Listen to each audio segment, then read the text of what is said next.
All right, ladies and gentlemen, it's time to bring in our friend. It's Lord Reebs, Rich Rebar. He's going to join us tonight. We're going to break down some post-combine fallout, some of the prospects he's liking, and of course, this crazy quarterback landscape. What's going on with Lamar Jackson? Where is he going to land? All of that tonight on Ship Chasing.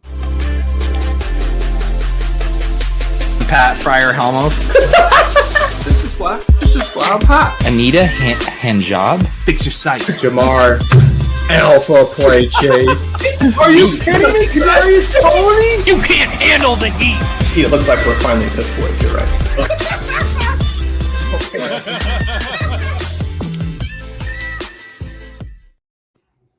Lord Reebs, welcome to the program. Is this? I can't remember. Is this the first time you've been on when it wasn't like a drunken mega stream, or did we have you on previously? This is the first non-Thanksgiving ship chasing ticket to the Carnival cruise I've gotten. Yes, it is definitely a circus around here. Well, Sobriety long chasing. overdue. And we still have to figure out kind of like what our official drafting plan is this summer. But I feel like it's mutual because you listen to us draft, and then I listen to you and Davis and Evan and Thorman draft your guys' annual teams and JJ. And the FOMO, I think, goes both ways. Yeah, amazingly, I did a draft in the main event with all these guys. These great minds, right? Like everyone loves Silva, Thorman, JJ. Davis is out there, and Davis is out there. We actually had a Kelsey Mahomes team. It didn't even make the fucking playoffs. Oh no. We're literally we were like in the 15% of teams that had Kelsey plus Mahomes and FFPC and didn't even make the thing. Oh my god. 85% of them made it. Yeah, I saw there was like a number. I think it was like 80 or 85% like of the teams that had those two players made the tournament. Like if you had a stack of those, and we did not. Which is just hilarious because you guys had so much firepower on your team, so many great minds. But like hitting the league winners is like all you should be. Then right? Then you can do the rest, right? Yeah, there was a lot. Like I think we took like Alvin Kamara in the second round. Just like every other pick was just almost a disaster. Like Jerry Jeudy played like half the games. Like all the things that happened just were bad. I'm starting to think Davis is the common variable here because you guys had a Mahomes Kelsey team that didn't make the playoffs, and we had the only Justin Jefferson Derrick Henry team in the entire main event with Davis, and that team didn't make the playoffs either. So I think he's the king of the mushes. Yeah, it must be, man. It just absolutely brutal, man. It was crazy. So how has your offseason been going? Are you taking a little time to recharge, or have you now gotten caught up in the tumble of the NFL being a year-round stuff?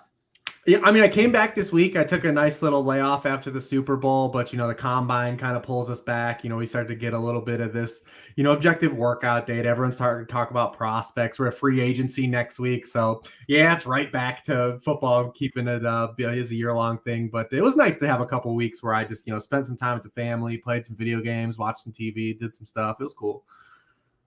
Love it. Love it. Video games, man. That's where you have some free time. If you got time for some video games, that's how you really. I almost bought like a PlayStation to play The Last of Us because I've been watching The Last of Us. I still haven't caved yet, but I am. I got very close to just buying a system to play it.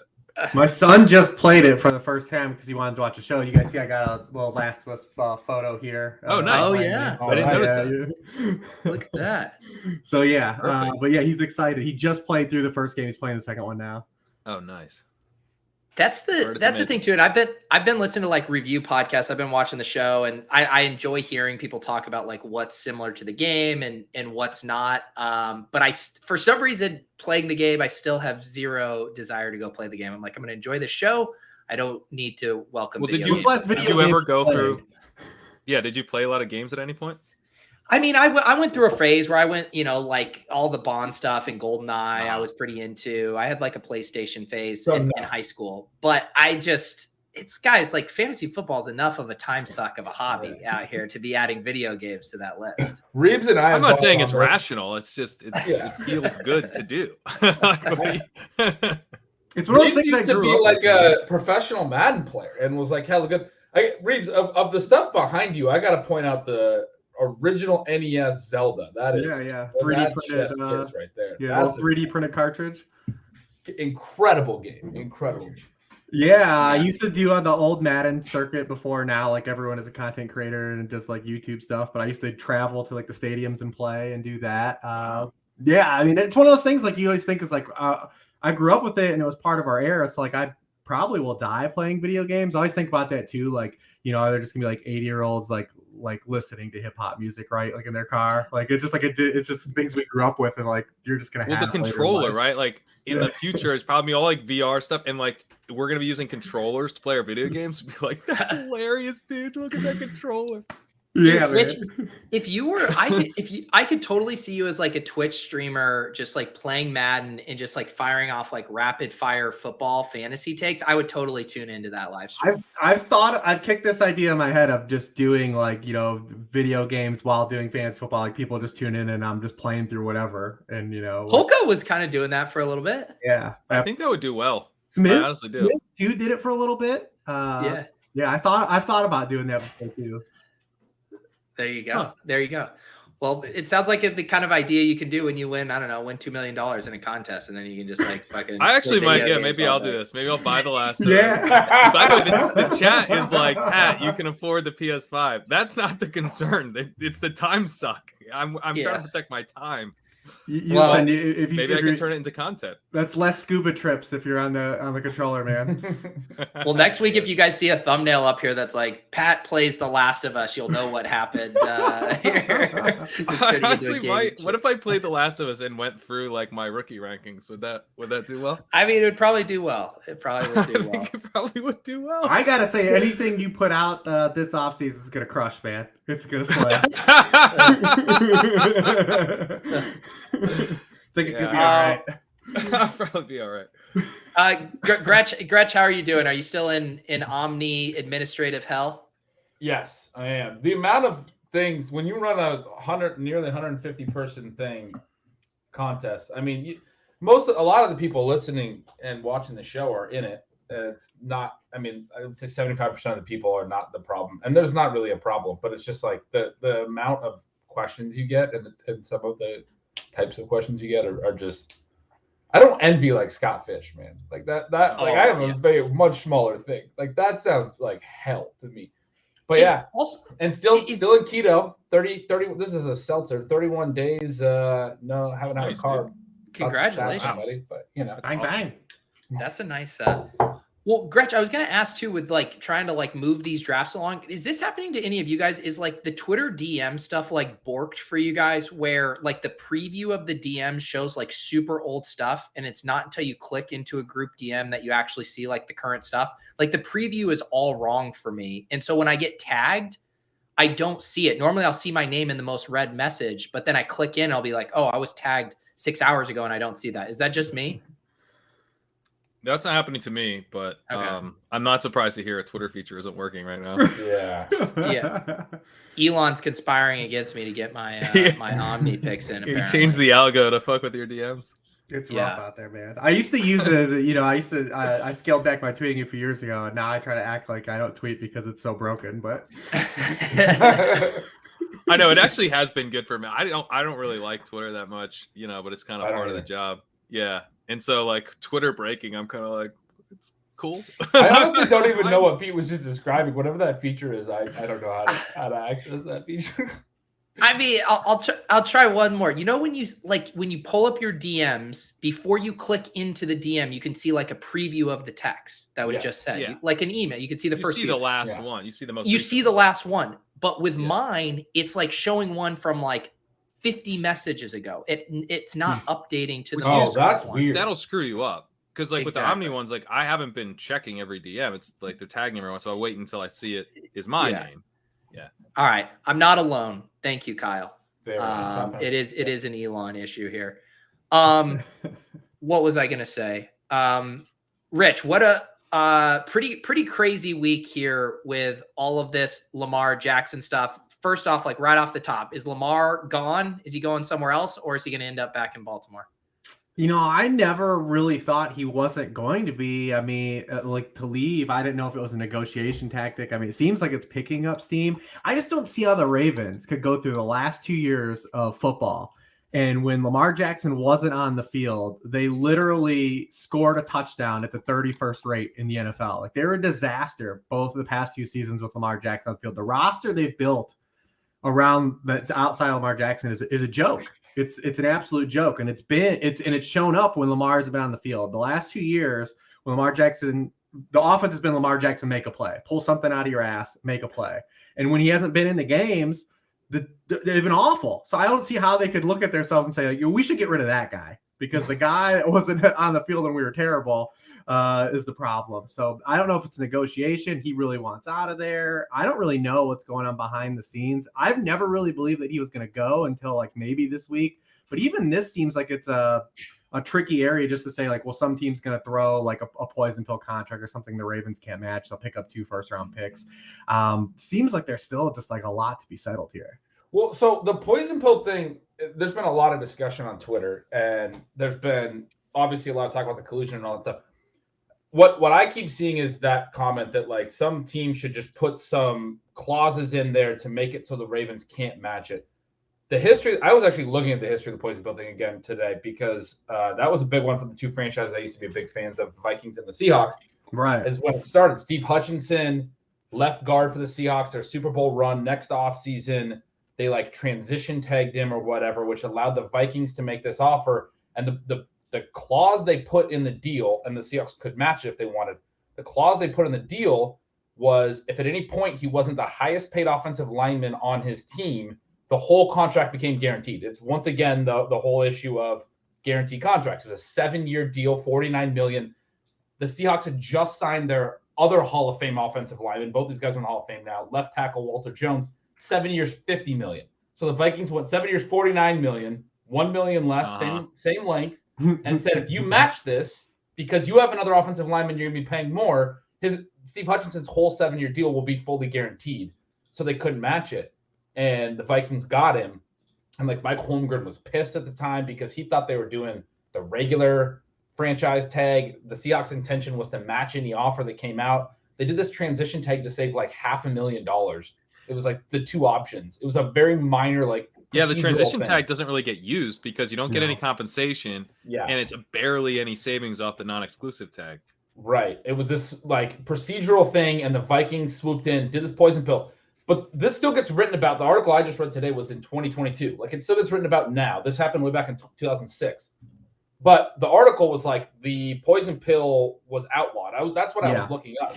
It was, I don't know like what the ruling is or what they outlawed or whatever, but it's not allowed anymore. You can't put in this type of language that like specifically is like a poison pill that is meant to like not allow teams to match. I don't know how they changed the rule. Maybe they can modify little clauses or whatever. Yeah, I think it's just one of like if someone were to put the Ravens in like an extreme bind, right? Like put them, put their backs extremely against the wall would be kind of like what you would see a team do. But yeah, it's pretty wild. My whole point is if that's true, no team can really poison pill then.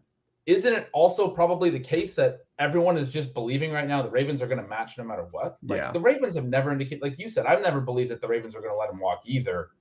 They're just going to match no matter what. Yeah, I think the Ravens almost want, like, I wonder if the Ravens are a little bit annoyed that other teams aren't negotiating with Lamar because, like, they want someone to take this problem off their hands, like, with the guaranteed money. Like, I think if someone else could kind of get through to Lamar, like, hey, it's not fully guaranteed, but it's partially guaranteed. It's rolling guarantees. What about this? And Lamar signed on. They'd be like, thank you. But I think that's also why no one is negotiating with him, maybe, is they're like, we're not going to do your work for you, dude. I mean, it all goes back to that Jimmy Haslam, man. Like Jimmy Haslam and the Browns, they thought they ruined so much of this shit, man. They just ruined so much of it.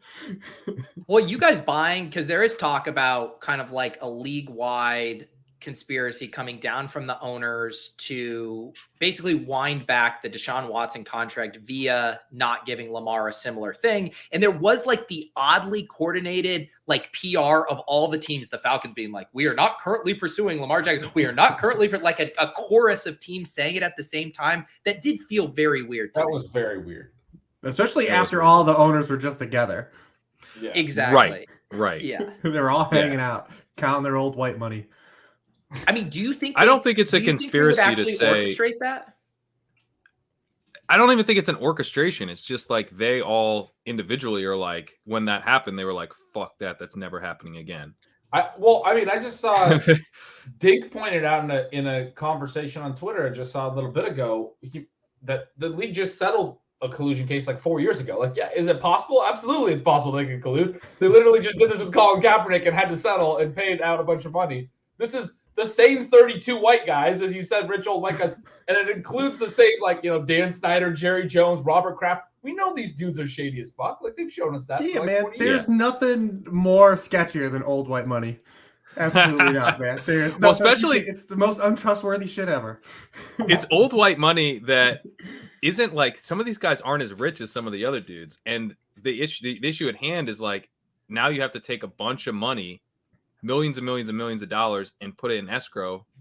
And they're like, I'm not like, I don't want to do that. I need this. I'm not that liquid. They obviously don't need it, but They're like, not Pat Kareem liquid, guys. Yeah. They're not doing it. The whole like orchestrated thing, though, I mean, there's always been stories coming out where, Snyder is yelling at the other owners, or Jerry Jones is getting in a big argument with the other owners. Like, it still seems like there's enough dissent here that it would be hard for them to all get on the same page. Although maybe the one unifying thing is something that prevents us all from having to spend more money is our one united cause. Yeah. That's the one uniting thing. I mean, Snyder's going to go down as the worst owner of any team in sports history. It would have been nice if on his way out he just said, you know what, I'm guaranteeing this contract, and then left. That was in just bounce. Yeah, that was in Matthew Berry's Combine rumors column. People were saying, like, I wonder if Snyder will give the ultimate middle finger and give Lamar this massive fully guaranteed contract that the next owner has to eat. It's just hard to believe a team like the Falcons, who were in on Deshaun Watson last year, would just be like, no, we're pretty cool, like on Lamar a year later. There's definitely something else going on. But, I mean, you just go back to that Deshaun Watson situation and just, how crazy it was. Because remember, he removed the Browns, the 3 teams. He was like, no, I'm just down to the Saints and Falcons. And the Browns were like, well, what if we give you all of it right now? He was like, well, I guess so. I guess you're back in. You're right. This play design does look pretty good. I mean, I agree with Pete, though. Like, I find it hard to get all 32 teams, especially because there's so many teams still starving for quarterback play, to just be like, you know what? If no one's stepping up, like, maybe we could try to backdoor this thing. Like, we could try but like that's where, like, it has to be clear that the Ravens were going to match no matter what. Like, that's what I think has to be known. If there's something that all the owners are aware of that was talked about at these league meetings, if there's some type of collusion, I think it has to be that like, the Ravens were coming at it like, look, we're going to match no matter what, but you guys can take a little stand here with the guaranteed contracts too on the side and be like, yeah, the reason we're not doing it is because of guaranteed money. I mean, you know what I mean? Like, I think the original impetus is no team thinks it's in their best interest to make any kind of contract offer because the Ravens will match. I don't think the Ravens would let them walk, even if somebody offered a fully guaranteed deal. It depends how big the fully guaranteed deal was. Because you get the 2 first. But then is it a thing where the only deal that Ravens wouldn't match is a deal that no team would want to sign? I mean, does it have to be so outlandish that I don't know what Lamar is asking for? Like, how much is he wanting a year fully guaranteed? I think he wants the whole Deshaun Watson thing.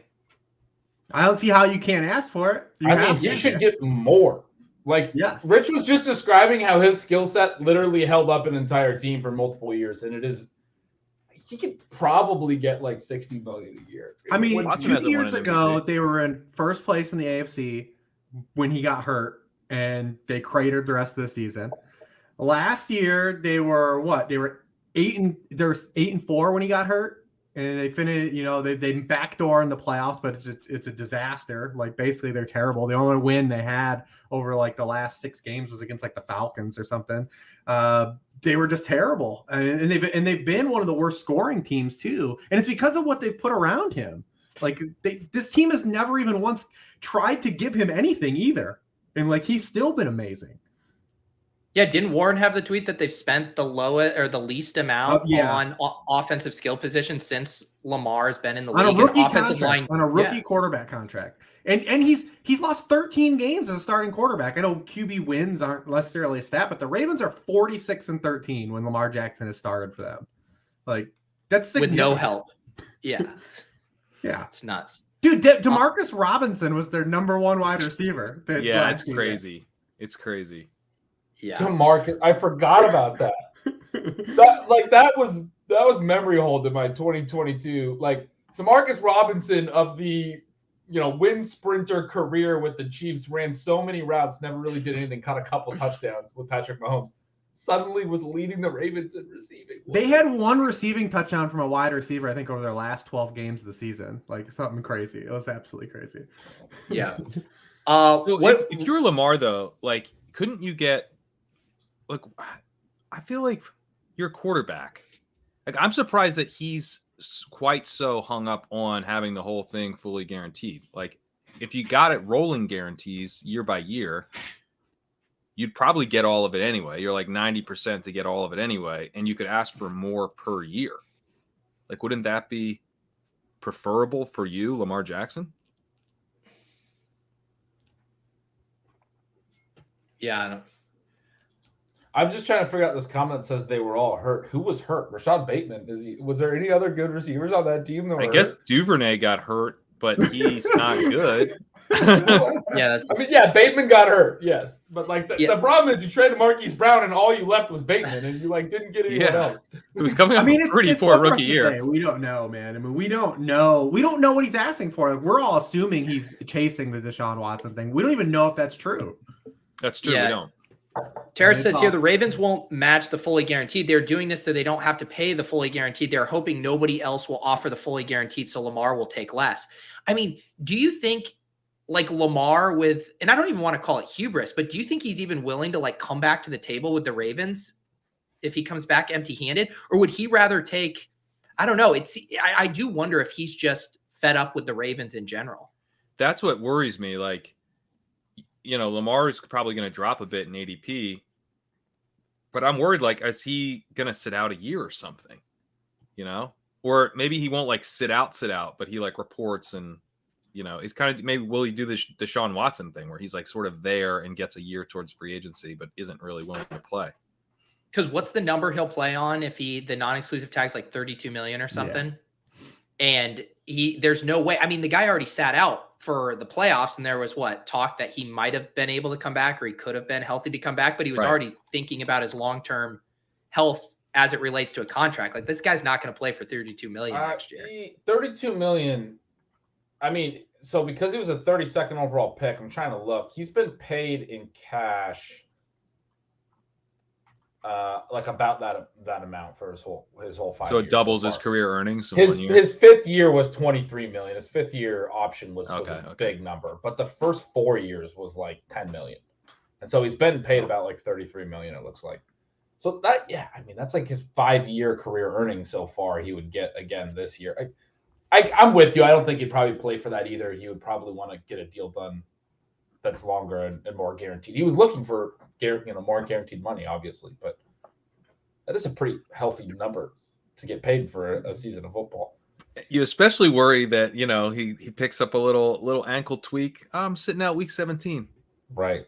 That's not good for us. That's not good for us, man. Pat, are you test driving that you can't draft Lamar at Best Ball Mania 3 because he's going to sit out week 17? Is that the take? No, it just makes me a little more nervous. Like, we get the same situation as last year. I think for fantasy, back and he doesn't. For fantasy, he's interesting anyway. So in 2019, obviously MVP year, he had 9 top 3 scoring weeks and 11 top 6 scoring weeks. Since that span over the past 3 years, he has just 6 top 3 scoring weeks in fantasy football and 39 games played and 11 top 6 scoring weeks. So, like, he hasn't even had, like, the ultimate ceiling like people have been chasing since that 2019 season. That's not great. Yeah.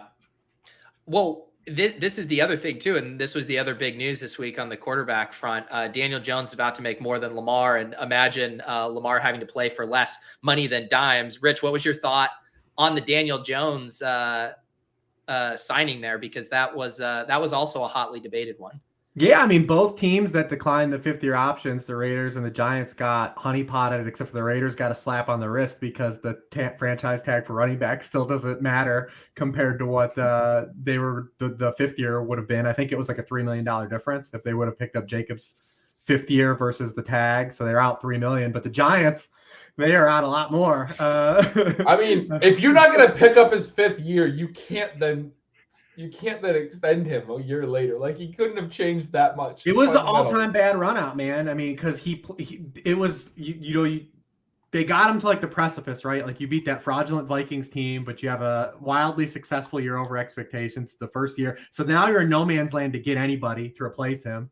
Whereas if he just is terrible, you crash and burns, you walk away, you have another top 10 pick maybe, and you get a quarterback. It was literally the all-time worst run out for the Giants, man. Absolutely crazy. Because then they turned around and had to use the tag on Barkley too. It just They didn't have to do that though. Well, they could have let Barkley walk. Like, Yeah. I think I would have let them both walk and said, "Listen, guys, 2022 is a fun year."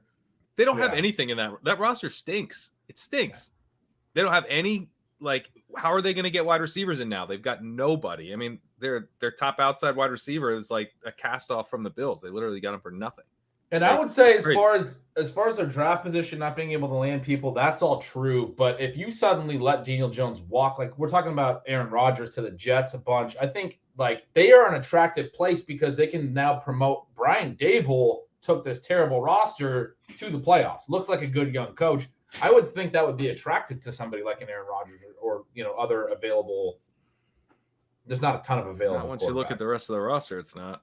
Yeah. I mean, to be fair, the Daniel Jones thing, it's essentially 2 years, right? Looking at it, it's essentially he's got 2 massive years, this year and next year, and then you could get out in 2025 if it's a disaster. But the problem is now you're going to tread water, right? Like when are the Giants going to now be back in position to reset this thing? Yeah, they should have stopgapped. They should have tagged. See, I think I like Pat's idea of letting Saquon walk, tagging Daniel Jones. Then you could do it for one more year and see if he's even good again for another year. But also, you're basically like, we're going to draft a developmental quarterback. We're going to like look to the future. We're not going to commit to Daniel Jones. I mean, I think that's. Or honestly, I would have considered just letting Jones walk, just letting Jones hit free agency and see what happens. Because like if you, I don't know, bring in some Brissett type quarterback, you're getting a really high pick next year. There's nothing on the roster you could really use it. Or, I mean, best case scenario, you tag him with the non-exclusive and someone actually negotiates with him and you get those 2 first. Maybe that was the move. But I don't like this at all. I mean, they're like praying they're going to be the Titans. And that's not a good outcome. They didn't take Daniel Jones and Saquon in the same draft. So how did they wind up? Because they took Saquon's fifth. They didn't pick up the fifth. Yeah, they fifth Saquon last year. So this is even more of a reason. If you weren't going to pick up Daniel Jones's fifth, then you knew you weren't going to be able to tag them both the next year. You made your decision already. Like, I know it was a different regime with the 5th-year option on Daniel Jones, right? Yeah, it was a different regime on the Saquon. Making the decision on the 5th-year option. Is it they decided on Daniel Jones though? They decided.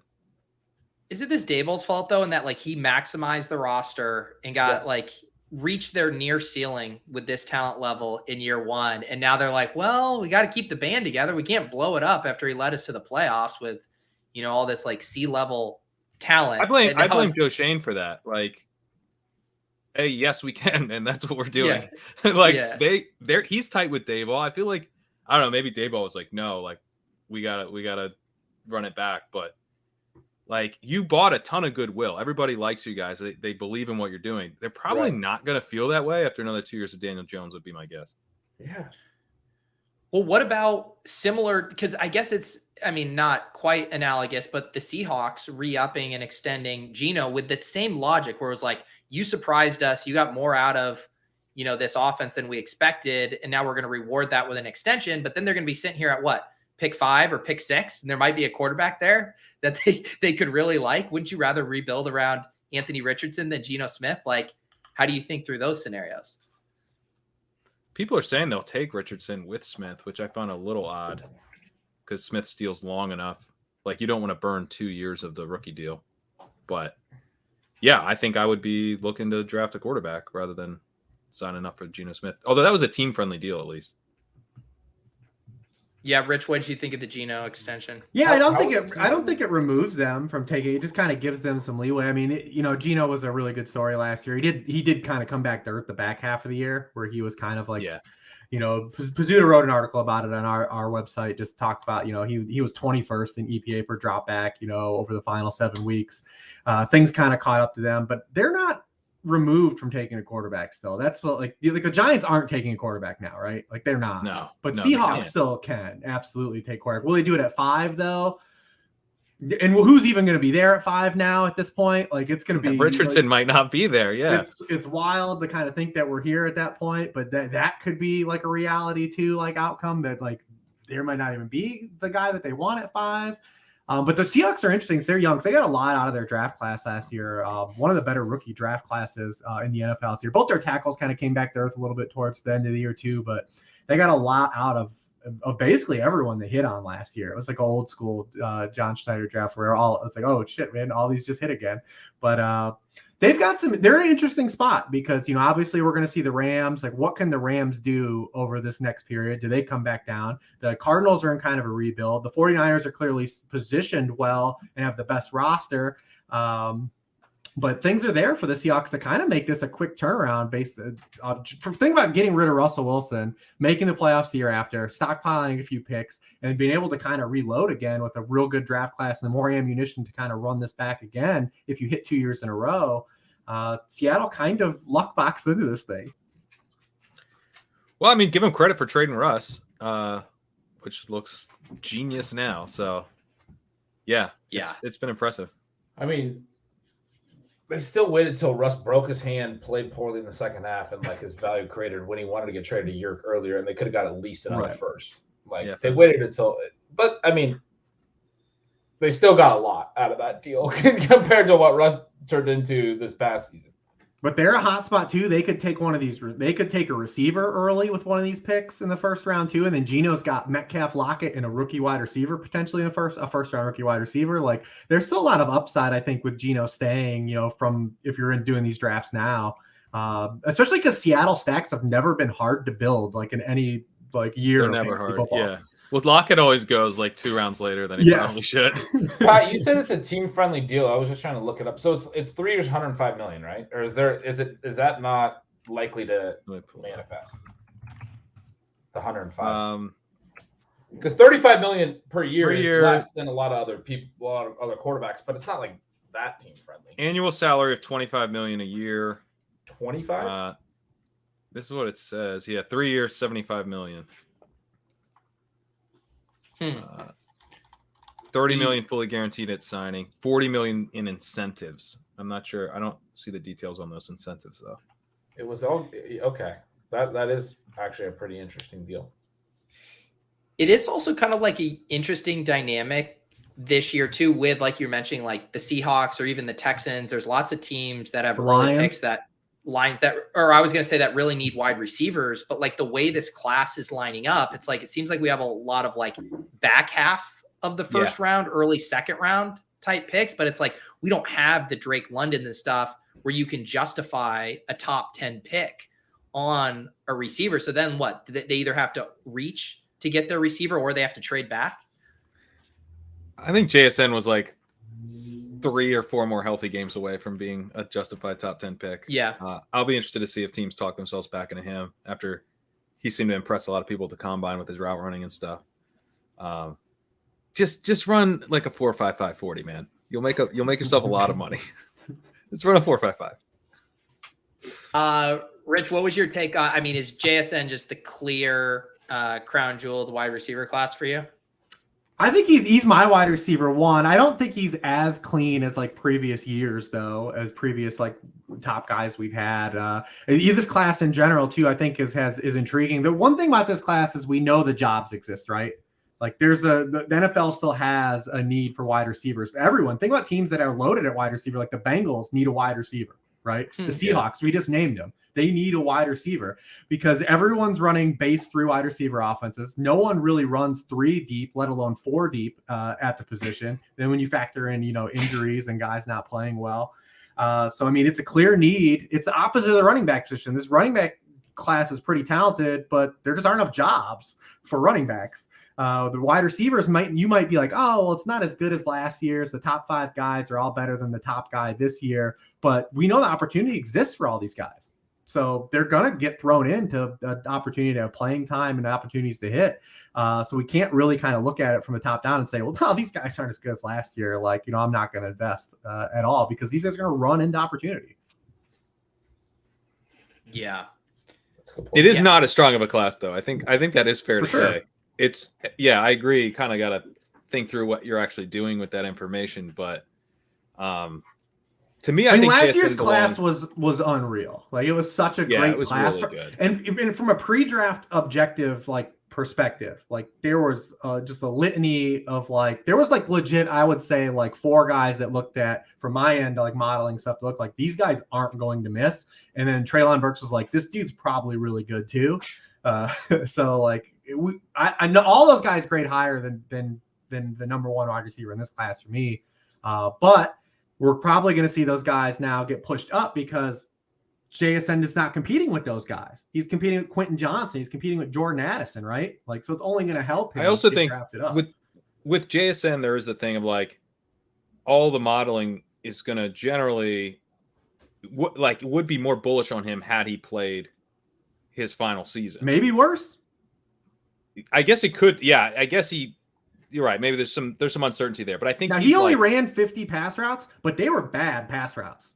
Like, he was not good when he played last year. I understand he got hurt. Well, he's battling an injury. Yeah, but I mean, still, 50 routes is one game, Reebs. Right? But I'm just saying, we don't know. We don't know. Well, there was no lock that he was just going to play like he did in 2021, though. That's true. I mean, he was unbelievable in 20. He had over 4 yards per outrun in 2021. Yeah, we can't make that assumption. That's no, we can't. But I'm not saying, like, do it again. I'm saying do a good season. We've seen a lot of guys have monster years and then come back, to the pack, right? Like, we've seen it, like dudes that have popped and come down. That's true. And Marvin Harrison is a legit better player than him, so we could have just seen Marvin Harrison take over anyways. That school is just pumping out wide receivers, huh? That's wild. Marvin Harrison is an absolute unit. If you have that dude at Devi, like, oh my goodness. Were people saying that about JSN too? Yeah, I mean, they were like, oh man, the best. JSN has 8 career catches lined up out wide. Yeah, but I mean, he played, but his whole season was with Chris Olave and Garrett Wilson. Right, but I'm just saying we still don't know. Like, a lot of people are comparing him to Justin Jefferson. Yeah, Justin Jefferson. But he also had a yards per out run over 4 in 2021. Am I looking at this right? Like, that's a really high number for yards per out. That's double a good number. He also had 300 yards with 300 plus yards when they were out. An offensive player guarding him. It's you're talking about the one game where he just went off? Yeah, Utah had like a guy playing that was like an offensive player that had to like go in and play defense. So the funny thing, so I looked up. Listen, he's my number wide receiver 1. I'm just saying I don't think that, like, this isn't Jamar Chase, is what I'm saying. Oh, of course. Yeah, but I mean, physically, we rarely get a Jamar Chase. Yeah, that's all I'm saying. Is like I went back and looked some of the reaction post that game, and there was this athletic story where this dude was like, basically the narrative coming into this game was that, like, he's just a product of playing with Olave and Garrett Wilson. And now I'm hearing this narrative that basically he only produced because he didn't play alongside Olave and Garrett Wilson, only produced when they were out, which I went back and checked. No, that's not true. He was amazing in 2021. Yeah. So I'm just saying we can't just use like 2021 and say like, oh, that's the player, right? Like well, it could be the player is my point. Right. It could be the player. So I think he gives you. Yeah. People are like questioning his ceiling, and I'm like, I mean, the ceiling's there. No, he's the wide. If he's that guy, the ceiling's there. Yeah. I want to go back to something you said a minute ago, Rich, about the receivers are stepping into better situations. The jobs are there. The 3 wide receiver sets. I mean, they're stepping into better situations than receivers have stepped into throughout the history of the NFL is the other thing I was thinking of. And sort of as you were saying that, I was just kind of having a thought, like, has the floor been raised for what we should expect out of receivers based on whatever their skill set may be? Is it easier to produce, like the production floor in a modern NFL offense with 3 receivers, knowing you're going to get opportunity or assuming you're going to get opportunity, not targets, routes? is it easier to produce in a more wide open modern NFL offense than it was for first round picks 10 years ago who had to play in 2 wide sets and win on the outside at a higher rate? I mean, it has to be easier, right? I mean, it's all different. And, we've seen the structure. No one's playing man defense anymore. We've seen that this has been an ongoing trend. Man defense is dropping yearly. Blitz rate is going down. All these things are just completely, falling off in the NFL as it changes. Maybe things are cyclical and things change. No one's throwing to running backs anymore. Just all these different ongoing trends have kind of pushed stuff to, wide receivers and wide receiver production. But it has cannibalized itself a little bit, and at the depth of the position. It's actually done the opposite, though. It's made the elite wide receivers matter more because there's like a clear fall off. And last year, it was very clear. I mean, I remember going into every draft last year and saying, Jesus, this is the firewall at wide receiver. Like Stephon Diggs, Tyreek Hill. Like after these guys, there's no way I want any of these guys being my wide receiver 1. And I think we have another layout again this year like that, where like the wide receiver 7 could be the same as the wide receiver 30, right? And that's just not true. That's where I was going to kind of go with that, is like with the prospects, these guys might have higher floors and it might be more sort of jumbled up. And that's what I felt like even with the veterans over the last couple of years, like as offenses have spread more, we certainly don't have the, again, go back 10 years and you go back to remember when Brandon Marshall had the 40% market share? Just ridiculous. One receiver can have that much volume. We don't have that anymore, but we don't even necessarily have, there are obviously some receivers that are the elite. I guess I don't really know where I'm going with this, but I feel like the wide receiver position is the elites matter more, like you were saying. It is getting a lot more bunched up from what you just said, basically. Wide receiver 10-ish to wide receiver 40. I don't think you have many offenses. Remember 4 years ago, and I guess we're going to get this again now in Dallas, but 4 years ago, and it was clear that the Green Bay scheme for wide receivers was just go do your thing, man. And there was no we're not trying to get you guys open. We're not drawing up play. This is not a Shanahan system where we're designing things for this defense to get you in space. They're just run your route and get open. What's your problem? So I think that has made a huge difference. I think the creativity on the offensive side, generally, when McCarthy's not running it, has jumped up a lot. Reebs, who is your wide receiver 2? And I guess you could do it both dynasty or a redraft take, because at least in the underdog redraft markets, everyone's kind of just shrugging their shoulders because Jordan Addison, Quentin Johnson, and Zay Flowers are all going in roughly the same area now. Yeah, I'll probably have Addison at 2 again. He's just one of these guys that's just kind of clean. He's a very poor man's Rashad Bateman. He just kind of does a lot of things really well. Not nearly the measured athlete that you'd have liked to see. But I remember last year when everyone was on the Kenny Pickett express, and I remember going back and watching Kenny Pickett, and I'm like, Jesus Christ, this wide receiver is good. It reminded me of when Manziel was coming out, right? And everyone was hot on Manziel. And I'm like, I don't know. That 6'3" wide receiver he just threw that jump ball to was really good, which was Mike Evans at the time. I'm like, that guy looks pretty good. Every play that Kenny Pickett was a Kenny Pickett highlight was actually a Jordan Addison highlight last year. He's just really good at the game. And him and Michael Mayer, I think, are 2 guys that people came out down on after this weekend. And it's these dudes have really strong production profiles that we don't need to really get in the weeds about. They've been good producers, and in Mayer's case, an outright elite producer. Yeah. We've got proof that they're good players. We don't need to just completely bag on them and take that down. So I'll probably have Addison. Just I think he does a lot more. I think he could do a lot of things inside and outside that are really translatable to what's good in the NFL. And the other thing that we did talk about these wide receivers is we've had a complete culture shift from my days at RotoViz, right? The chubby chasers, the holy grail, big wide receiver versus small wide receivers. All these guys are lean, man. Every wide receiver that comes to the NFL now, it's just a surplus of dudes that are 190 to 205, right? And they can move around, they can play different spots. That wasn't the case 10 years ago, man. It was versatility matters. I remember I was all in on Justin Jefferson for that reason. And same thing with Bateman, the year later, was that we've got a guy that's already proven he can win outside, he can win inside. This dude's package ready. That's one reason I like JSN, although he hasn't played on the outside, but I think he could be CeeDee Lamb, where he's in the slot, 2/3 of the time, and then on the outside some. But Addison, like, does it worry you with the weight? He's 173. I think it's tough because all these guys are getting skinnier. Look at us; we're all getting skinnier too. Look at it's humanity now, man. It's just life. We're all humanity. Not everyone, not in the U.S. I don't know if the United States trends would back that up, Rich. I mean, if you look at the wide receiver classes, though, they have all come out like the last 5 or 6 years versus the 5 to 6 years prior. Like, it's all trending towards like smaller dudes. Like they're all leaner, man. And eventually, when are these guys not outliers, right? Just because that's the sample, right? Like the sample hasn't grown large enough. But we saw with Devontae Smith, right, a couple years ago, whenever we went through that holy war with people are like, it's like the dude put on tape and on for the stat sheet that he's awesome. He's legitimately good. Like, why? Like, but so Devontae Smith is not a win for the small wide receiver crew. The guy won the Heisman, was drafted 10th overall, and is now the number 2 wide receiver. No, he's a win for good wide receiver.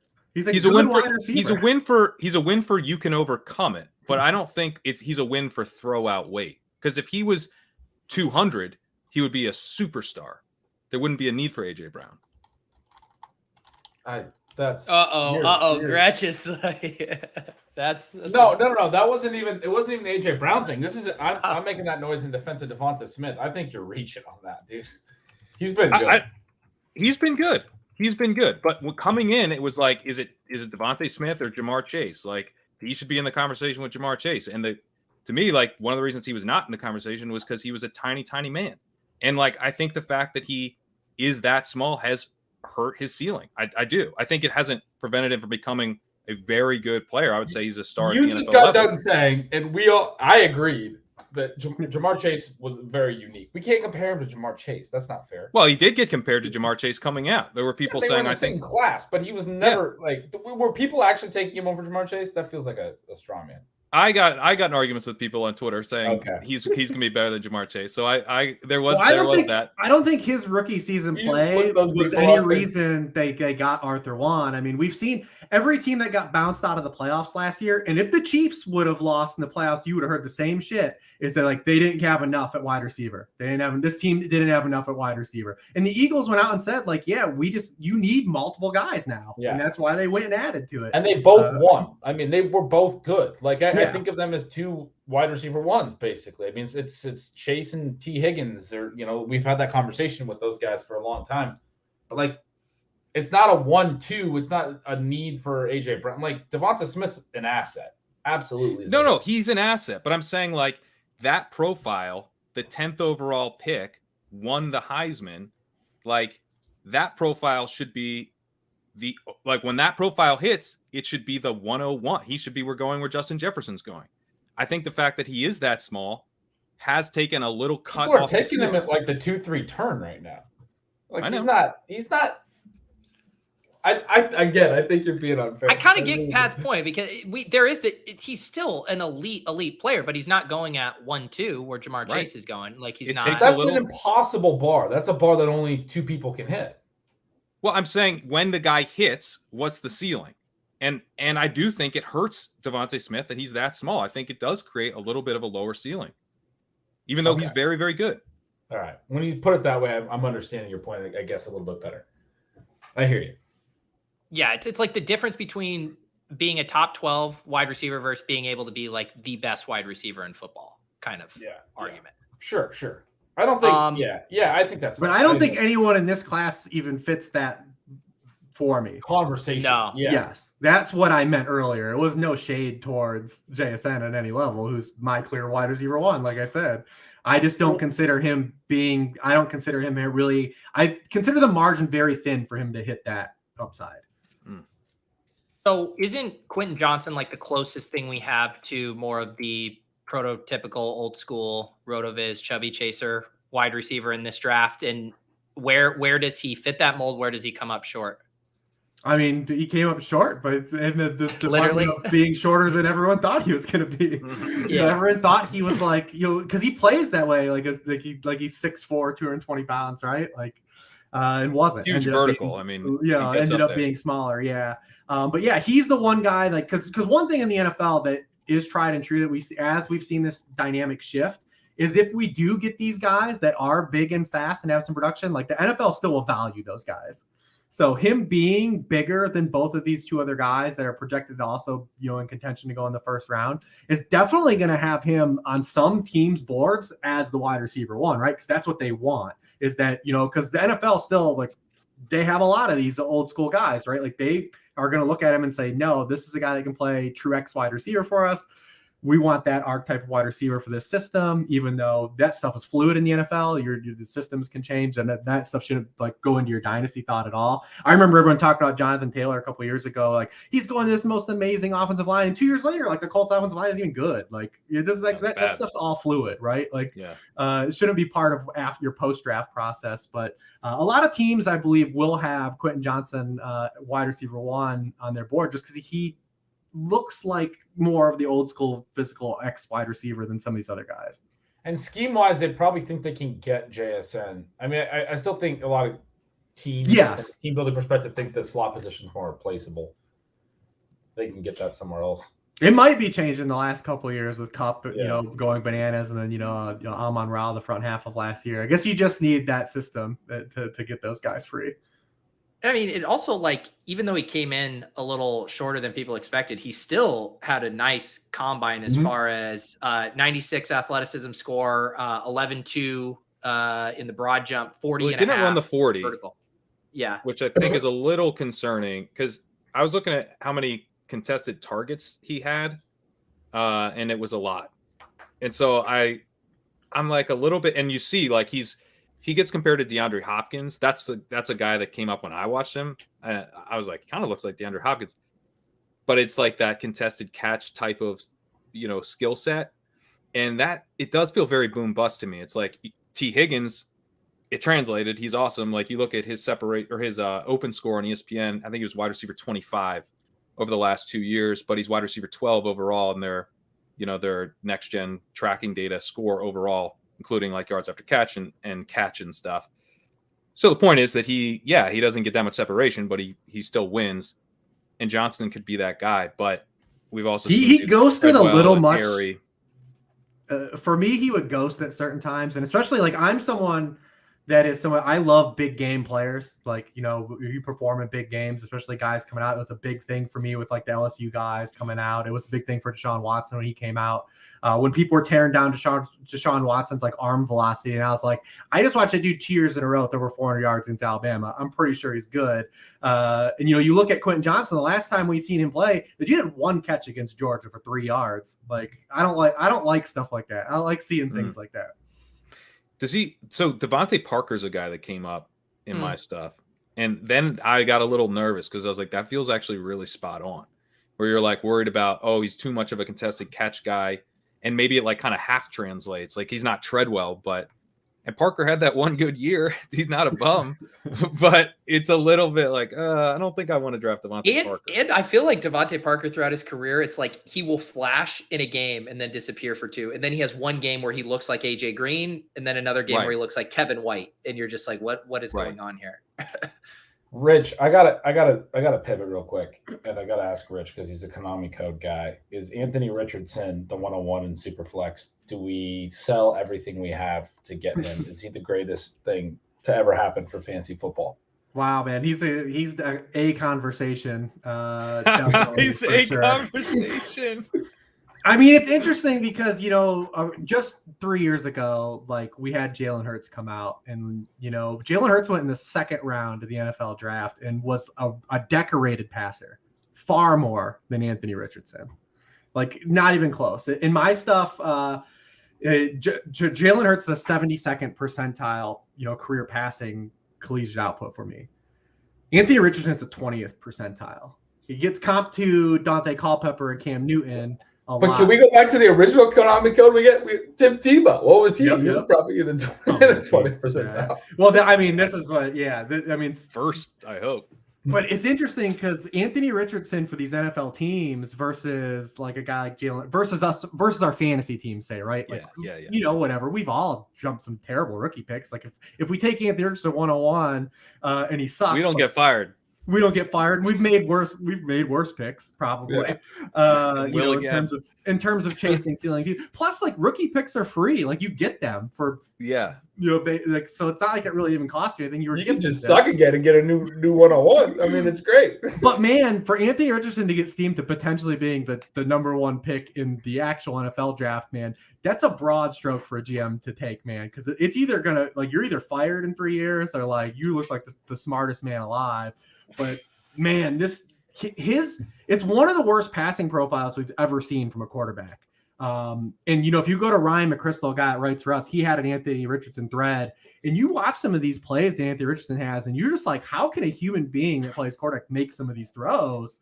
And it's objectively, it shows up. I mean, there was 15 quarterbacks invited to the combine. He was 14th in on target rate under pressure, 15th in on target rate without pressure, 15th on target rate inside the pocket, 13th in on target rate outside of the pocket. It's rough, man. It's really rough. Like this is a guy like that needs to go to a place like Seattle, right? Like someone that needs to get groomed in. Like if you take him 101, your feet are to the fire of like, well, when's he playing? And then if he's got to play early on a bad team, like say, like if he's a Texan, right? Like, and the Texans have to play him. That's like that's putting him in almost a no-win situation. Like the dude has to be amazing to overcome those circumstances, right? They've got one good offensive lineman. They might not even have a good wide receiver, pending what happens to Brandon Cooks. Like it would be a nightmare. It'd be a nightmare. Like I have not heard you once, and I'm very disappointed because you are the Konami Code one. I'm the Simpsons people pointing like do say the thing. You have not talked once about how he's a very large, fast, huge, giant human who can. Well, I was going to get there. Because, he looks like, from a objective stance, what we did with Malik Willis a year ago. Like, he's that level of a passer. And, but unlike Malik Willis. He doesn't take sacks like Willis. Yeah, and he doesn't. He's got a pretty decent deep ball. Well, that's because he's 6'4", 244 pounds, which Malik Willis wasn't. And Malik Willis he's gonna be that next year too. Yeah, he's 6'4", 244 pounds. Literally, his athletic testing was through the roof. Like he was made like a Madden creative player. Like if you're like, you'd be like, dude, you can't give this dude all these attributes. Like, come on, all of them. Like, come on, man, make him a little smaller, make him a little slower. Put him in quarterback. Wait, you forgot to add all the passing stuff. Quarterback. Because he was actually on pressures. He was the number one pressured quarterback last year of this draft class, and he was only sacked on 10% of his pressures. It was the lowest rate. And if you're saying, well, like he invited a lot of his pressures for the structure of play, like a Justin Fields, right? Like that's not true. I mean, just 19.4% of his pressures last year were credited to him through PFF. And you can do whatever you want with PFF data, but only that was credited to him. And that was a lower rate than both Bryce Young and CJ Stroud. Bryce Young's actually the opposite. Like he's the guy in this class that the structure of play, and it might be due to his size, like the way he has to manipulate the pocket.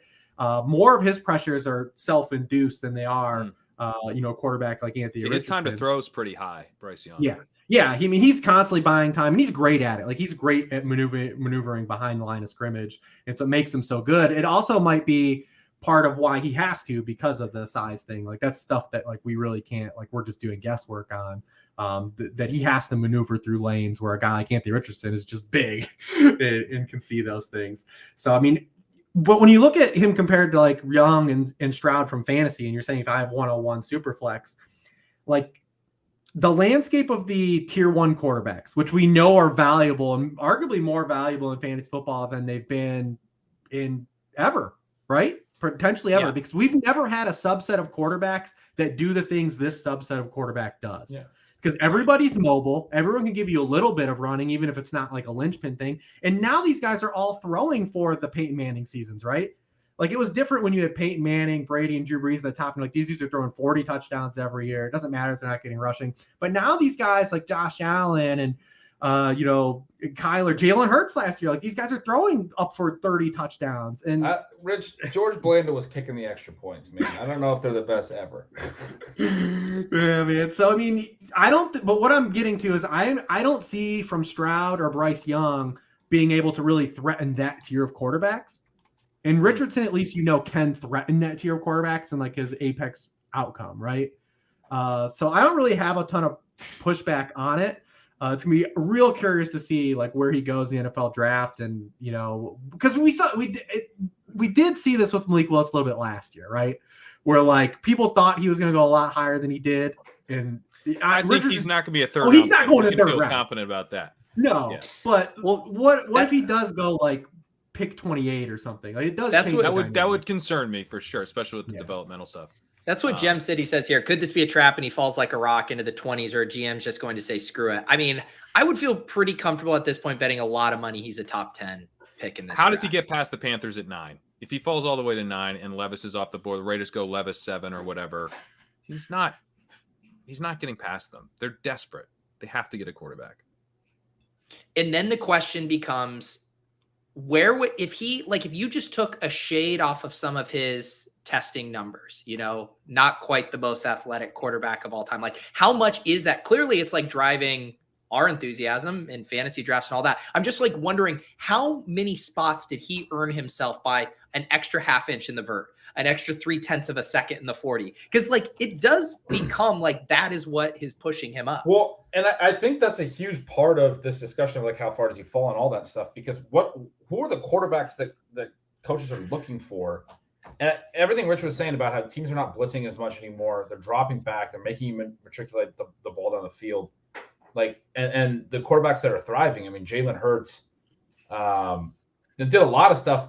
We just talked about Daniel Jones. Like, I think a huge part of why Daniel Jones was successful this year was just the way that Brian Daboll understood how to use his mobility intelligently. I mean, they weren't even like that great of a passing team, but like they were dynamic enough on offense without any real reason to be dynamic. I mean, they had no receivers, and they had Saquon Barkley, and they had Daniel Jones, who's like moderately athletic, but he's not like, I mean, he's fast in a straight line, but he's sneaky athletic. Let's call him sneaky athletic. Yeah. But I mean, there was, Arthur Smith got the Mariota offense to work. A lot of the offense, I thought QB mobility was a big storyline in 2022. Yeah. I think Anthony Richardson, in terms of the floor of an offense with the way defenses are playing now, he's going to have to be able to pass to a certain degree, but his rushing will play up in what the NFL was like in 2022, and I would expect it to be like in 2023. I think there will be, like, I completely agree with you guys that I don't think there's any way you can fall past 10. I was just thinking about the Carolina thing. Like, if they can't get their hands on another quarterback, then they'll say, yeah, we'll try to develop his passing, because even if he can't throw, like, I think I would have loved to see how Trey Lance played this year, but a lot of people still have issues with Justin Fields as a passer. I think that's unfair. But like how well he played because of his rushing ability, like how that played up this year. I think it is kind of Fields asking, maybe Fields is a better passer, but I think Richardson can be, just as good of a rusher, and Fields just had one of the best rushing seasons ever. So, that might seem nuts, but like for fantasy in real life, it's different. Like Richardson's going to have a high floor in fantasy regardless. Yeah. There's no matter what. Like while he's playing, if he's on the football field, he's going to have a high fantasy floor. Reality and ceiling, because if he pieces together a couple long throws, you're there. Yeah, because we don't care about that. So it's like easy for us to sit back and like get caught up in the weeds of some of this stuff. But if he's just playing on the field for fantasy football, he's gonna matter. And that's literally the antithesis of how I started this and how this all got to be. He's gonna have a high floor regardless. Do you think he has a high floor for the success of the offense because of his mobility? That's kind of the case. I don't think it matters. No, I know. I guess it does matter. I'm having a real football conversation. Oh, yeah. I mean, there's a lot that goes into it. I mean, Justin Fields was literally like a 90th percentile passer coming out of college. Like, way better than people give him credit for. I mean, I wish we would have seen Lance play this year, because I think he would have actually had a really good 2022. I mean, that's sort of what my hypothesis is. And then I think Richardson fits really well as a result, too.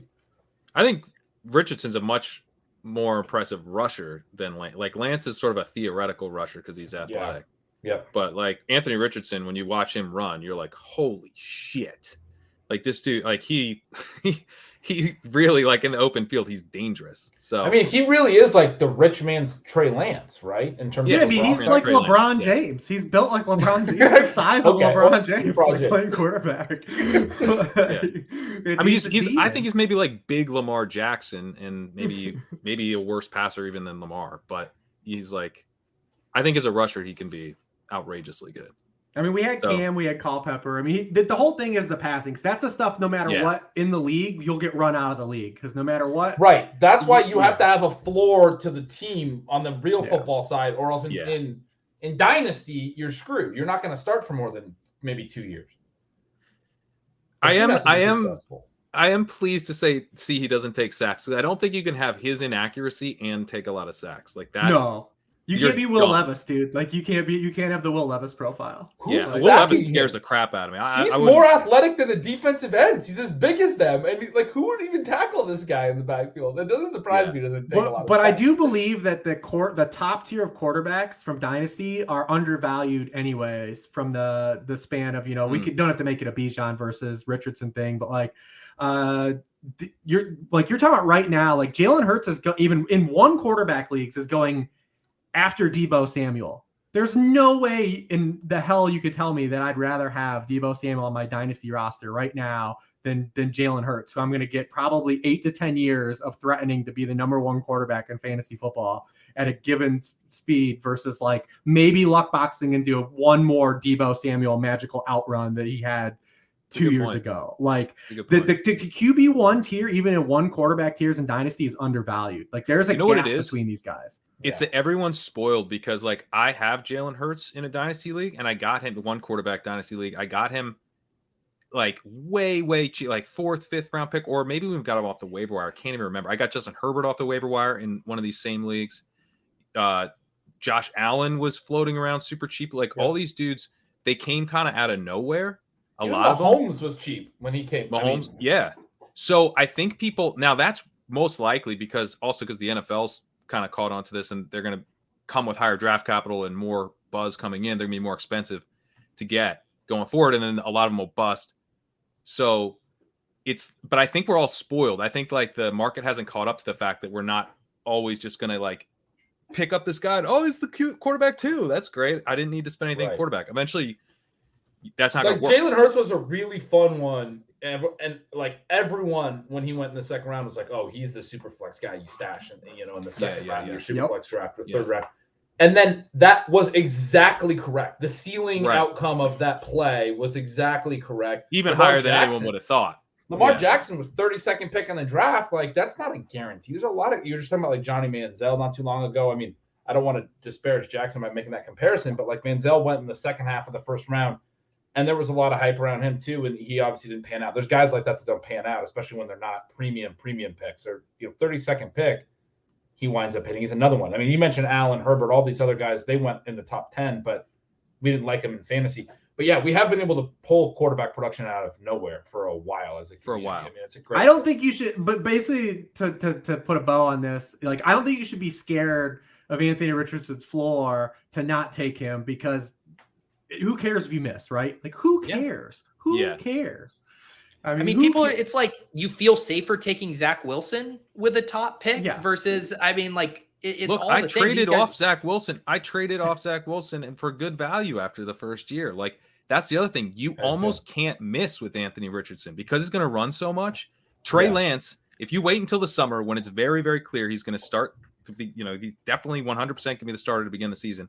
You can get a super flex first for him. It's been an absolute disaster. You can still get off him for a first round pick, or you can use him as your quarterback and he might be worth 2 or 3 firsts if he actually is awesome. So I don't know.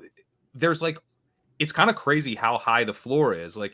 You can have the dude suck, not play. If he's going to start in his 3rd year, he'd still be worth a ton. Yeah. You told me to take Zach Wilson because of that point before, at a point when he was the 8th pick or 9th pick, and it was they're always their currency. Call. They're literal currency. Yeah, currency. And I did what you just said, Pat, because you told me beforehand, and then after I remember trading him, and I moved up in the first to get a receiver I wanted to last year and got 2 seconds out of it. And it's that was after his terrible rookie year. And the 2 seconds ended up being good picks too. I was you probably really can do the same with Kenny Pickett right now. You should trade Kenny Pickett, man. Trade him. Man, I got a little bit of a bias, I think, against Kenny Pickett. You ain't Kenny Pickett. Yeah, you being a Kenny Pickett and Trey Lance bearer is going to make for a very long offseason around here. I was so happy to hear that Jordan Addison just propped Kenny Pickett up. That was music to me. I want to ask Rich about about Stroud because he's sort of like the reverse Anthony Richardson, where his passing is pretty good, but he didn't run. So like in my stuff, he comes out pretty poorly because he profiles as like a true pocket passer. He didn't really scramble a lot. He didn't rush really at all. But then like you watch him, when he did run, you're like, this dude could be an awesome rusher. So you didn't have to. The field was the same way. Like really just didn't have to run. So what if he develops in quotes or just does it more? Like you don't need to develop. He doesn't need to learn. He just starts running more in the NFL. Like he strikes me as a guy who does have a ceiling. I think I'm like I think Bryce Young is someone I feel more comfortable with right now, but part of me is like, man, am I underrating the ceiling here with Stroud? Yeah, it's one of those things you kind of do a little bit of guesswork on because, this Ohio State system, like just never put, and it hasn't for a decade, put these guys in a position to where they just have to make a lot of out of structure plays, right? And it's hard to like, is it something he wasn't asked to do often or versus like can't do, right? Because we saw in the Georgia game, he was fine playing out of structure in the, it wasn't the national championship game the week before. He was great, out of structure, out of pocket in that game. He was awesome. He scrambled 6 times for 66 yards.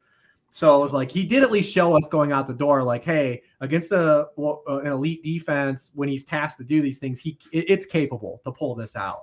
So if he's asked to do this in the NFL, there is some more upside there too. So I don't think it's one of those things that like he can't do it. He just really didn't have to because of that Ohio State system, right? Like it's just literally these guys have not been pressed to play out of structure for a decade now. You go back to, Cardell Jones, right? Like Cardell Jones and Dwayne Haskins, like these guys just weren't asked to play out of structure ever. I think he definitely is capable. He's still a really good athlete, and he's got the best ball of anybody here for sure. He's the best passer of the football than any of these other quarterbacks. So there's definitely upside here too with him. So if you were the Colts on the clock at 4 and Bryce Young's off the board, who are you taking? Are you taking Stroud? And Stroud's there? Yeah. Yeah, for real football, yes. I mean, listen, I mean, real That's football. That's prudent.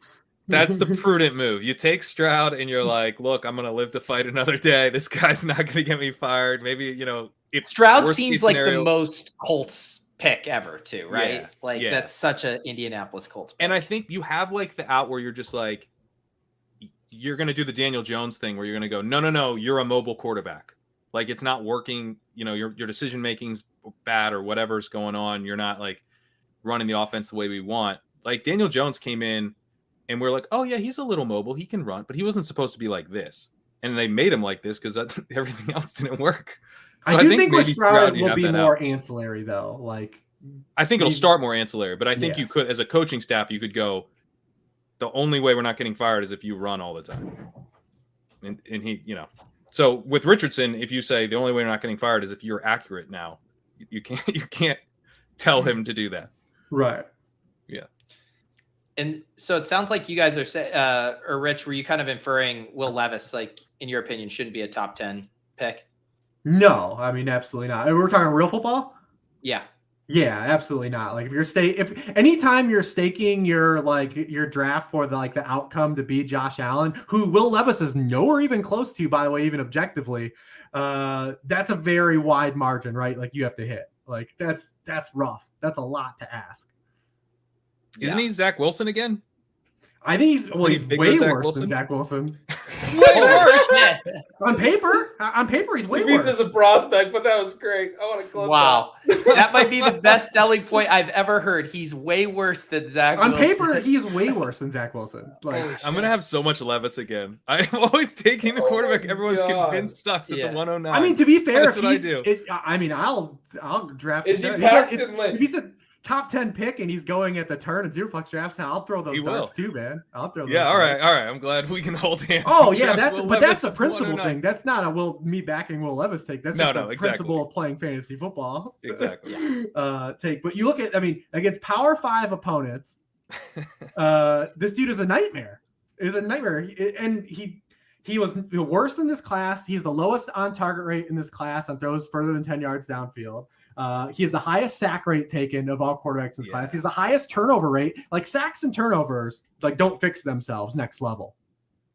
Yeah, and that's what gets guys benched. That's what gets people fired. That's what gets your career. That's what gets the Sam Darnolds. You're not a starter before your rookie contract ends. Why does the NFL keep why do we always get these prospects? There are better quarterbacks than this. Like, even if they don't have the right size and arm strength, there's got to be better players of the quarterback position in college football. Well, the NFL still has this old guard, right? Like, there's a reason these guys all keep getting jobs and recycling. Like, a dude from Levis is always going to pull them in, always. I mean, he's a good athlete. He's huge. I'm so sick of talking about these 6'3" white dudes. I honestly think Anthony Richardson might save some jobs because, like, at least you're not drafting Will Levis. Like, when you draft Richardson, like, at least because he's such a good rusher that I do think, like, compared to Levis, he's less likely to get you fired because at least he does one thing amazing. Like, I mean, like I said, sacks and turnovers don't fix themselves. He was awful against Power 5 opponents. And like Zach Wilson was another one because he played BYU, so he had a smaller sample, but was terrible against Power 5 opponents. But at least he was good when at least you gave him a tarmac, right? Like, when Zach Wilson had a highway to throw through, it's the level of competition he had. You're like, well, at least this dude's just like winging it around. Like, Will Levis doesn't even have a lot of that, like, on his resume. Like, it's more trait based. His projection is literally all trait based because objectively there's just not a lot to latch onto. And like, isn't his film not supposed to be that great? Nothing's really great about this situation. I don't know how we got here. It's got to be just the QB drought.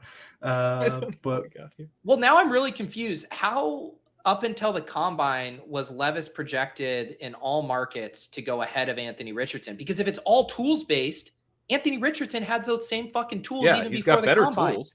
Yeah, so why was Levis always the locked and loaded third QB in this draft? That's why I had 75% Anthony Richardson, because I was like, I don't think that's right.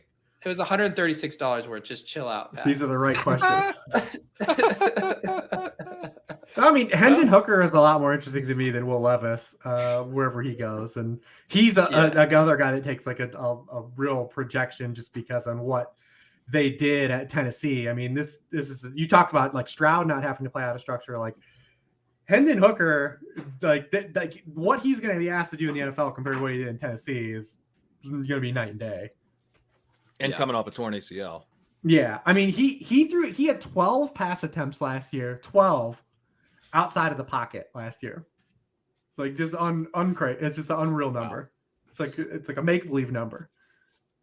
This would be an incredible clip. If someone wants to stitch together a Will Levis low light clip that is splicing in Reebs's barbs throughout the highlight clip, we can get that rolling. He's saying it should be a dope Levis highlight clip.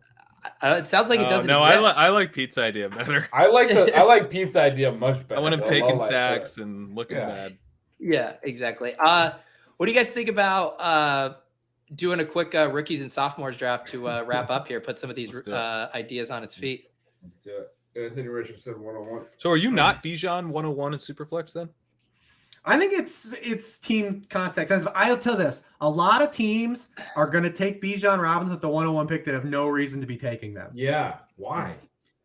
Because they're not going to be in a position to compete at any level through Bijan's apex. And why are people so convinced that a running back has to be the 101? They're going to eat. They're going to eat this on their roster. That will happen a lot. I agree with you. Yeah. Why? But yeah, that's what I don't get. Is I've heard that a lot, that like Bijan has to be the 101, and like what you just said is totally right in Superflex. It has to be team context specific. Like, yeah, I mean, if you're a team that Bijan Robinson is not going to turn around in 2 to 3 years, I'm talking about like turnaround, like for sure. Especially when you're talking Superflex leagues, like there's no reason you should stay at that pick, like at all. And then if you're a team that in a Superflex league, like you have to get yourself out of the cellar, a guy like Anthony Richardson's how you do it. Yeah, it's the only way. Like, you shouldn't be scared. You already have the first damn pick. Like, you were awful. Your team is miserable. Now, it's different if like you have the 101 via trade or something else. But a lot of teams. What if you've tanked for 3 years? What about that, Rich? Yeah. A lot of teams are going to add Bijan Robinson to rosters that aren't like he's not going to do anything for. Yeah. That is going to happen. All right. Well, speak of the devil here. I think you might do something for this roster. Holy cow. Bryce Young going 1 overall? I think we should go with Kenny Pickett here. No. Get out of here, man. That's a move. I've That's not like seen the that one. thing I know you're doing that to tilt me. And as you said it, I knew it, and I still was mad. It's still. Wait a second. I know what you're doing, but it still bothers me. What do we? So All there right, is a little pick it now, QB. it's fine. Do you just want to do it? I would go Brees. I love Brees, man. Yeah. The argument against Brees is there is a QB scarcity element in these. But there's a guy. This dude has a QB. Pete, you want to go Richardson? I mean, I got I all want to go worked up. Brees, I mean, and then we get a quarterback. Rich just gave me Let's the go pump QB. talk of not drafting scared, Oh. and I'm just ready to run through a brick wall for Anthony No, Richardson. I wanted to go Richardson with you. I thought that would be. Oh, then I thought you. Oh, I thought you meant you were against me on Richardson. there. No. I was asking, and then you just went and took all really quick. Well, this is Pat just pushing his agenda on us. Yeah. I'm just trying to even my exposures out. Yeah, get out of here. One time, Jay Hart. Damn it, you son of a bitch! I knew that was gonna happen. Sam Howell? Njigba? Yeah, Let's do do Smith and Let's Jigba. do it. Jameson Williams. I mean, we're probably gonna have. I mean, We're this drafting quarterback- Levis. I'm telling you right now. We're gonna be taking Stetson Bennett on this team. I'll tell you what. Why is Tua's name his whole first name? Who do you want? That's the other Tagovailoa. The other Tua. Baby Tagovailoa is not coming out, is he? I like Is Burks. he stay? No surprise there. Do you want to just keep punting quarterback and take like 4 at the end or something? I just want to quit this draft. Let me ask Ben this. Ben, if Anthony Richardson goes to Carolina, will you officially be out on DJ Moore now? No, I'll never be on DJ Moore. Yeah, but probably. I'll probably have to be. That's like Anthony Richardson is definitely the quarterback you don't want your receiver to get. Yeah, it's true. He can't. Is there any? I could see DK Metcalf being kind of fun with Richardson. Yeah, I mean that's the best case. Is like just a physical freak, but I still think it's a downgrade for him over like Geno. You know? Yeah, it probably is. Yeah. Yeah, I mean, anyone that plays with rookie quarterbacks that are even good passers are typically like a terrible investment. So tough scenes. Ones that aren't even going to throw a lot of passes are not going to. Yes. And of the ones they throw, they're going to be bad passes. Not good. This will actually have worked out going wide receiver there because unless these guys want to take their third quarterback and with 0 running backs or 0 wide receivers, we should be able to get Sam Howell here. Is he actually going to start for Washington? I think I'm Levis, to be honest, just for starts. You're Levis over Howell after all of that? I'm Howell over Levis. Yeah, Pat, this is All the right. buck stops here with this Levis bit. This is a 3 QB team now. Yeah. I mean, this is a 3 QB team. Will Levis wouldn't even have counted as one of the 3 from everything you just said. He's not even a quarterback. I want to move him to tight end.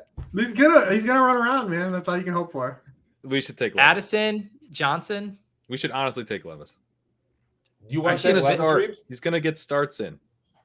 All right. I mean, what are the other options at quarterback? I think we're pretty Purdy screwed. and then Hendon Hooker, Malik Willis. Yeah, we're bound. His brother. You almost have to. Yeah, you have to. Well, I would have argued we had to take Anthony Richardson over Breece Hall, but someone had to pound the table for that one. I didn't even pound the table. I said I like Brees, and then no one spoke up. If anyone else had spoke up, you would have gotten your guy. I was asking you about Richardson in relation to the other QBs that the were way higher you than asked the question, Yeah. I thought you meant like, wait, you would seriously take Richardson here? I was like, fine. For I what was it's just like, worth, you want to leapfrog Pickett and these guys and go down to Richmond? Like, that sounds fun. I'm a Howell honk though. I did a QB show with Pat last year, and Howell was my QB1 from like reality like last year. So I'm not backing down. to his brother might age really well. That's what I Baby said. T, I thought go. Baby Tags was staying in college. He's not going pro. Do we get his college stats if we draft him? I hope so. Yeah, He's going to be a lot better than what we're going to get out of these two guys. I guess Flowers. You guys want to do Flowers? I mean, James Cook. We already had Yeah, running backs. Rashad White's a good pick too. All those are good picks. I wouldn't be opposed to doing 3 running backs. Yeah, a lot of good running backs here. What are the rosters on these? I don't even know. Yeah, we could use more wide I think they're receivers. 12 You start rounds. 2 and a flex. We only have Treylon and Zay. Yeah, we should be done at running back with this format because we need another quarterback and we need way more wide receiver firepower. Oh yeah, we need wide receivers bad here. We need another quarterback, but I don't think we should draft one. Yeah. I think the idea wasn't to take Brees. I think we could take Brock. Aren't you does this guy know anything about underdog and about best ball drafting? Like, what the hell did he think we needed another running back in the second round for? Like, two early running backs? You got to go running back. When does that ever won anybody anything? RB starts. That's how you do it, bro. All right, who do we want to do? Jalen Hyatt, Josh Downs, Alec Pierce, Romeo Dobbs. No, I like James Cook a lot better than any of these guys. I mean, it's best ball. I think you gotta throw a dart on Hyatt. I think the draft capital plus how he scores fantasy points, you just have to keep throwing them darts. He's fast and bad at football. You're right. But we don't need him to be good. We just need to catch a couple bombs, man. Catch some bombs. I wish he was a 4-3 guy. Sure. Wish they all were 4-3 guys. If you're gonna ask me if I wish this guy's a 4-3 guy, it's to be yes. Always. But I mean, it's a bit of a bummer, you know. It's like I'm like, oh, is he like slow Tyquan Thornton? Is that who he is?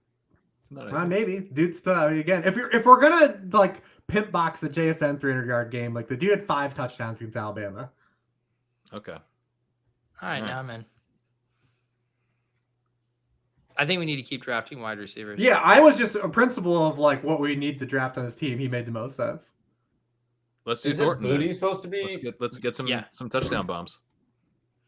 Pat's just trying to recreate his team that won $2 million. Only guys you can see in the draft. Sorry, dudes. I think we should take Brock. DT's going to take Brock with one of these 2 picks. He only has 1 quarterback. Who are the tight ends in this thing? That's got to be bad. They're lumped in though with wide put receivers. Together? Oh, yeah. Yeah. But Dulcich, Chig, yeah. Is DT really rocking with just Ritter? Bold strategy. Wow. Let's do Purdy, man. Let's get that. Yeah. All right. This team's fine. Howell, Levis, Purdy at quarterback, Bijan and Brees at running back, JSN, Traylon Burks, Zay Flowers, Jalen Hyatt. You did pull out of the nosedive pretty well. I'm impressed. Oh, I'm also recapping too early. We have 2 more picks. Forgot this was 12 and not 10 rounds. So I like Charbonnet here if he makes it back. I think that's a pretty sweet pick. I think in Dynasty, if he ends up with semi-reasonable draft capital to Gibbs, there's a real case that he's the RB2. Wow. For sure. Really? Okay. I'm a pretty big Gibbs backer, but I do like Charbonnet. I had him as kind of like in a tier with everybody else, and then post combine, I think I'm gonna have it tier 1 Robinson, tier 2 Gibbs, tier 3 Charbonnet, tier 4 other people. Yeah, I think it's the Richardson argument to make is just like from a ceiling perspective, he projects to be if there ever was a workhorse role, he would get it way before Gibbs would. Yeah, I could see him being like a Cam Akers type of dude where he gets like. He's not like. Well, you guys talked about him so much that he got picked. So now what are we gonna do? Yeah, what are we doing? I like Marvin Mims a lot. I think he's a really nice pick. Yeah, let me scroll way the hell down for that. He's right. You don't have to. He's a top guy. Yeah. Where? Fourth guy. Right. Oh, there, Marvin Mims. Okay, all right. Zach Kruger's been touting him, and then he had an awesome combine. We could probably, now that I realize it's 12, we could probably do a 3rd running back. Jayden Reed is the dark horse, dude. That's the dude. Put it on your radar. Who? Jayden Reed. Okay, talk to me about literally the first time I've ever heard his name. I don't know where he's going. I'm sure Siegel will get there, but this is the Stephon Diggs of this class, man. Okay. He's not really on my radar. What's the sell? So as a freshman at Western Michigan, he outproduced D. Eskridge, who went in the 2nd round, right? Okay. He was better as a freshman than Sky Moore was. He has the 3rd most return yards of this class. He's got an 8 touchdown and a 10 touchdown season on his resume. He transferred from Western Michigan to Michigan State. Yeah. He's like the dark horse dude to watch in like your round 3, round 4 rookie drafts and to see where he goes in the drafts, man. But yeah, what happened last year? It looks like he had a good 2021, and then Yeah, their passing game was trash. Their quarterback went pro the year before. Lewickery went pro, and the dude that replaced him is dead. But Jayden Reed is a dude. If you're drafting in rookie drafts prior to the NFL draft, like throw some darts on him. Okay. Red Dane says better than Sky Blasphemy. What I would say, I'm saying his freshman year low bar at to clear. Michigan smoked Wow. Sky Moore's freshman year, Wow. and he was better than D.T. Eskridge the same season they played together. All right. So far, neither of those things are impressive. Hopefully that changes. No, but I'm just saying. But I mean, this is a guy that you're not taking in the. This isn't a second round rookie pick, a first round rookie pick. This is like the dart throw that was, the Stephon Diggsian guy. I love Josh says, please don't ruin Jayden Reed as if Josh has been taking him in like the 5th round of all of his pre-NFL drafts. Me and Josh, the two guys. Me and Josh, the two guys. Yeah. Trust you. You're fine on your Jayden Reed shares. He's a Sean Siegel archetype guy. I'm waiting for Siegel to get on him because Siegel that's literally like has the Stephon Diggs like production profile. All right. Someone DM'd me to ask me if I could ask Sean why he's so low on Zay Flowers.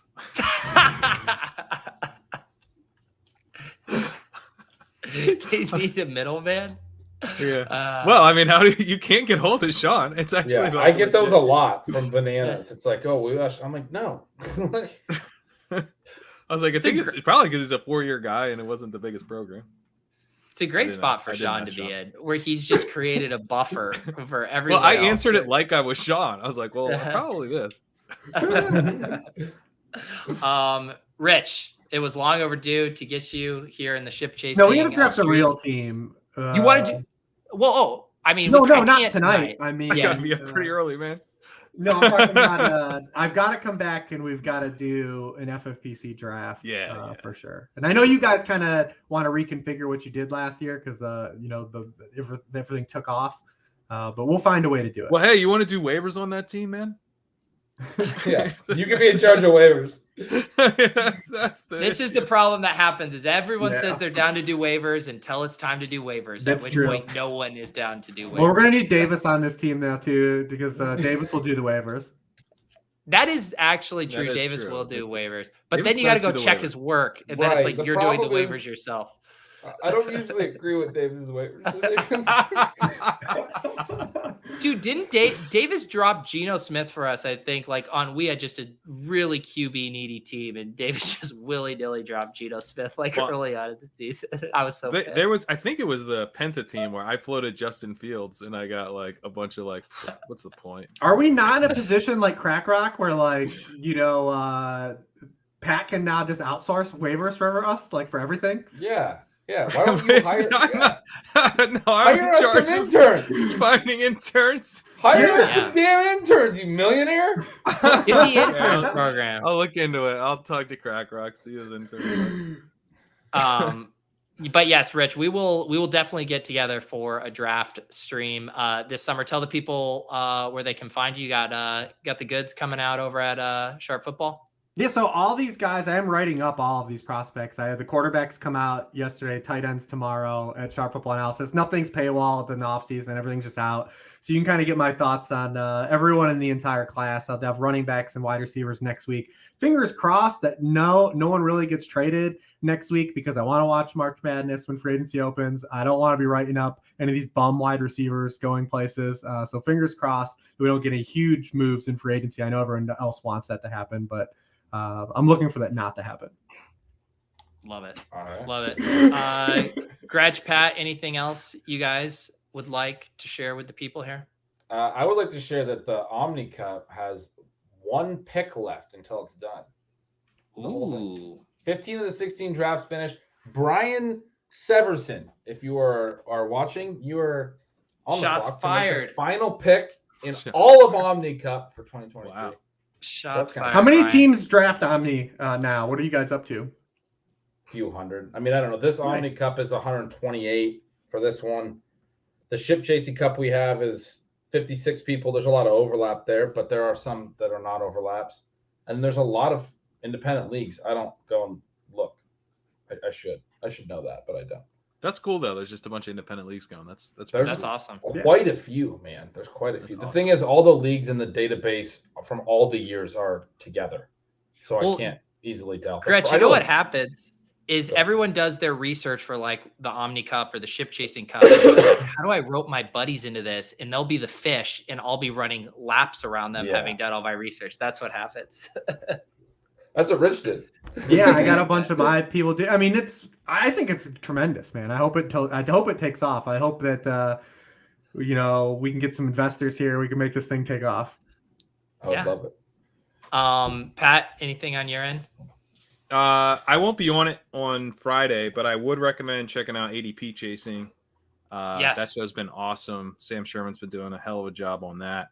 The show is happening on Friday. I just won't be on it this week, but I'll be back on the week after. And I'm writing up these prospects as well. That'll be coming out starting next week. I'll let you guys know where to find that next week. Awesome. And yeah, I'll do another double down on the ADP chasing. This will be the third week of it. And honestly, the charts that Sam is making are super cool, super actionable. He's been tweeting them out as well, but I highly recommend watching the show. If you are drafting it all right now or planning to get in the street, it is the best way to kind of understand the market movements. And I think there'll be some pretty interesting rookie stuff to discuss on Friday. Also, if you want your new Chasing Karain merch, Gretch has his. I just got this delivered like a half an hour ago. I also got the those are hot coffee cup version here. So this is I have been meaning to get a coffee cup so that I can drink out of a Chasing Karain coffee cup. That seems fun. Yeah, well, Gretch got an influencer one. You have to pay full price. So what I want to have happen is I actually want all of us to hook up, go on a cruise, and draft a team. Yes. Well, that seems great. Yeah. Let's do that. It sounds like a wonderful time. I want my ship chasing inauguration to come on a ship. I'm on a boat. Yes, exactly. Ain't got shit on me. Appreciate you guys all hanging out in the chat. Chat was very, as the kids would say, lit tonight. Lots of strong opinions about these draft prospects. We love to see it. Can continue the conversation in the Discord if you'd like by becoming a YouTube member. That will unlock that private channel in the Deposit Kingdom Discord. We'll see you guys on Friday for ADP Chasing. Thank you to Rich, for Gretch, for Pat. I'm Pete. We'll see you guys next time.